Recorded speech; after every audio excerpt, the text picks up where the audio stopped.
hyn në fuqi ligji për rivlerësimin e pronave.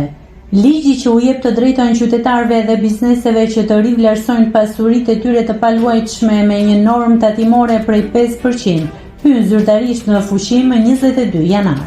Ndërkohë procesi do të hapet javën e 2 të shkurtit dhe do të zgjasë deri më 31 dhjetor 2026. Rivlerësimi u jep mundësinë të gjithë individëve që kanë në pronësi pasuri të paluajtshme të rrisin vlerën e saj, duke e bërë të barabartë me vlerën e tregut.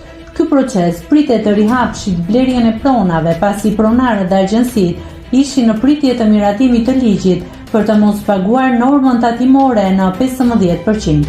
Por cilat janë procedurat kryesore që përcaktohen në ligj dhe që do të duhet të ndjekin qytetarët për rivlerësimin? Rivlerësimi mund të bëhet nga një ekspert i licencuar ose nga drejtoritë vendore të Agjencisë Shtetërore të Kadastrës. Në rast se individi vendos që të kryejë rivlerësimin me vlerën e tregut, atëherë ai zgjedh një ekspert të licencuar. Aplikimi të tij për rivlerësim të pasurisë së paluajtshme i bashklidh edhe aktin e vlerësimit të ekspertit. Në këtë rast, drejtoritë vendore të Agjencisë Shtetërore të Kadastrës përllogarisin bazën e tatueshme dhe tatimin që duhet të paguajë individi për ta regjistruar këtë rivlerësim.